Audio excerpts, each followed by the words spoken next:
What's going on, everybody? Welcome back to the channel. Jake Shavink here, and Packers fans. It's been a little while since we had a video on the channel, and with the offseason really starting to ramp up here pretty soon, what better way to kick things off with a little video on, of course, the big topic surrounding Packerland this offseason. It's Aaron Rodgers and whether or not he's going to be traded. And so in this video, we're really going to talk about both sides of the argument, really. We're going to talk about the argument for keeping Rodgers and the argument for trading him away, kind of go through the list of really what those pros are and really what the cons are, and we'll kind of get to a conclusion at the end. I'll give you really my thoughts as to whether or not the move of trading or keeping is the one that makes the most sense. So let's get into really why the Packers should keep Aaron Rodgers and the reasons why that makes sense going forward here. And really the first one is obviously Rodgers is playing at an incredible level, back-to-back MVP. That doesn't happen very often, right? He's playing some of the best football of his career, maybe the best. And really, even 2020 was probably the best season he's had. 2021 was still just as good in terms of, the efficiency he played with. And really the tweaking that Matt LaFleur has done for this offense and for Rodgers specifically has really elevated him back to where he's been in the early part of the 2010s. So having that elite level play for 3-4 years makes sense, obviously, from a Packers perspective.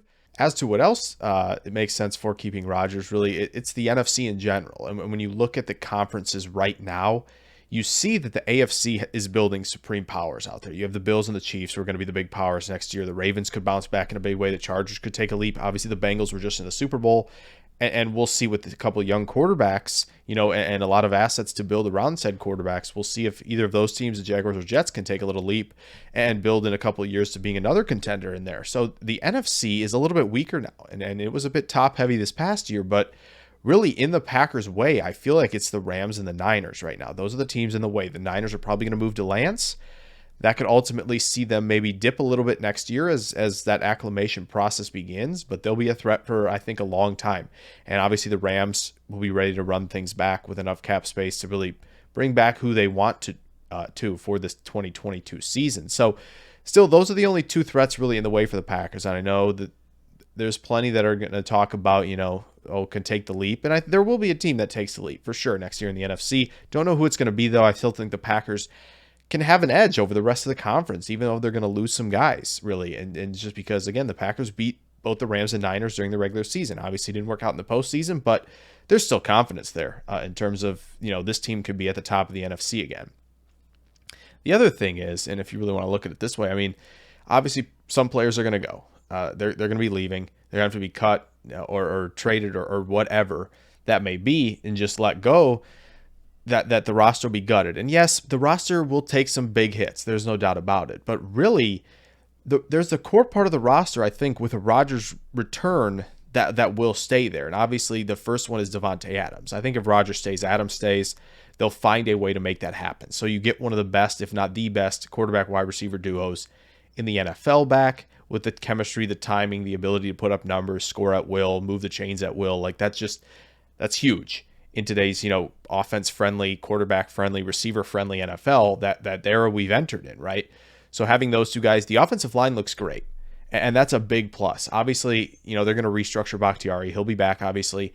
The big one will be Billy Turner to see if he comes back. I think if you extend or restructure, maybe a mini extension for him to get him back, you have now a line of Bakhtiari, Jenkins, assuming extension as well, Myers, Runyon, and Turner. That's a great unit up front, no doubt about it. You have a good running back room with Dillon and Jones, and hopefully Hill back next year. So really, the offense looks pretty good. And, hopefully Josiah DeGuara can take a step in the third season on offense at the tight end position. On defense, you still have young pieces there. Obviously, Kenny Clark is a huge deal. He's really been their best defender overall, snap-to-snap player. So you have Rashawn Gary, who's taken a leap. You've had Amos and Savage. Savage has gotten better. There's still kinks to work out, but I think he's been a quality starting safety, and Amos has done that as well. And now you have Jair Alexander and Eric Stokes on the outside. That's pretty darn good on defense as well. So you still have a lot of cornerstones on this team. And now, obviously, the last bit of this for keeping around Aaron Rodgers is you still have enough draft picks to go out for the next 3 to 4 years and find cornerstone pieces. Not all of them are going to be immediate impact guys or immediate all-pro guys, but again, Za'Darius and Preston Smith, I wouldn't consider like all pro guys, right? They could be gone. Obviously, Devondre Campbell was. I think the linebacker class looks deep this year to potentially get an impact player, potentially day 2, maybe even day 3. So, these guys are replaceable. The cornerback class looks deep. If you really feel like we need that third guy, like we don't trust Kevin King or Shannon Sullivan to be that guy in the slot, or King to be on the perimeter with Alexander in the slot. However they want to mix and match it. That cornerback room is deep in the 2022 NFL draft. So to have 3 or 4 more years to swing for potential cornerstones is a big deal. And you have that window that's still open for that to be a possibility. So now moving over to the reasons for trading Aaron Rodgers and why that makes sense. Well, I think the biggest one, obviously, is you're going to get guys back like Devondre Campbell, Rasul Douglas, potentially guys you say, oh, we have to kind of let them walk. And MVS and Robert Tonyan would be 2 others, I think, that make a ton of sense to bring back should Aaron Rodgers be traded. So the overall roster as a whole would look a little bit better heading into 2022, obviously not at the quarterback position, but everywhere else in terms of fielding a decent squad, right? So you can get a lot of these guys back for a bit of a longer window. So that's a big plus, obviously, there. And then, obviously, the biggest one is picks, right? So the draft capital that you get in return for Rodgers will probably be in the realm of a couple firsts, a couple day 2 picks, and potentially even a young impact player. If you want to throw the Denver Broncos in there as a hypothetical, Jerry Jeudy could be one of the guys coming over in a trade, right? A guy who maybe hasn't really found his footing in Denver, but a guy who, again, is a loose, athletic, true separator who can operate in the slot really well and be a reliable chain mover with the flexibility, the short area burst, and the lateral movement skills to make defenders miss in space. So there's a lot he can do for you if he gets in the right spot. So a guy like Jerry Jeudy will help that a lot and really ease the concern a little bit at receiver. That's obviously a big focal point this offseason. So you get that, right?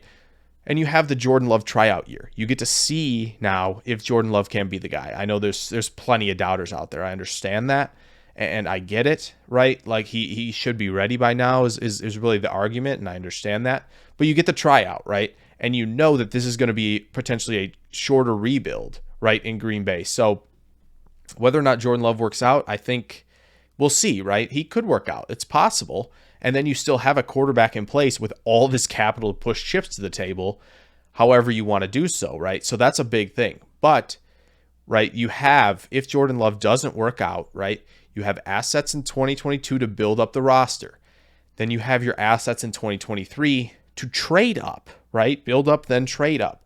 However Goody wants to do things in 2022 can shape 2023, right? If you get, like, say, pick 9 from Denver this year, right, and potentially maybe pick 40 as well from the Broncos, you get those 4 picks in the top 64.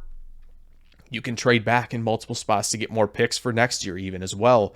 You still get impact players you want to have on your roster, but you're building assets next year to potentially trade up for a guy like Bryce Young, for a guy like CJ Stroud, 2 quarterbacks who are going to be far and away better prospects than the quarterback prospects in this class, right? So that's the big thing right there. So you've now heard the arguments kind of for keeping Rodgers and for trading Rodgers. So I'm going to give my kind of all-encompassing thoughts here at the end. And really, obviously, it all comes down to the quarterback position in this debate, right? It is Rodgers versus what could you possibly have. And so I think a lot of people are going to take the safe option and roll with Rodgers because MVP back-to-back, right? That's the big selling point to this. And obviously, guys like myself who cover the draft and a lot of guys who cover the draft kind of tend to overvalue draft picks. And that's just something that kind of get caught up in the draft and tend to overvalue those things potentially when we talk about trading for players. And that's another part that could be added to this, right? So you look at, oh, we've built up all this capital. We can make a run at a quarterback if we like one via trade, or make a run at somebody via trade that we like. Maybe be more aggressive in that area than they normally have been. Right? So I get it. So guys like me will overvalue the draft picks, and there's no guarantee at the quarterback position, right? Jordan Love, Young, or Stroud, right? There's no guarantee that any of those guys will be a franchise quarterback, but it gives you the opportunity to see what you have in a short rebuild where you could go get a veteran quarterback. There are a lot of options that the Packers will have because they have cleared the space, likely with Rodgers and Adams, to do so.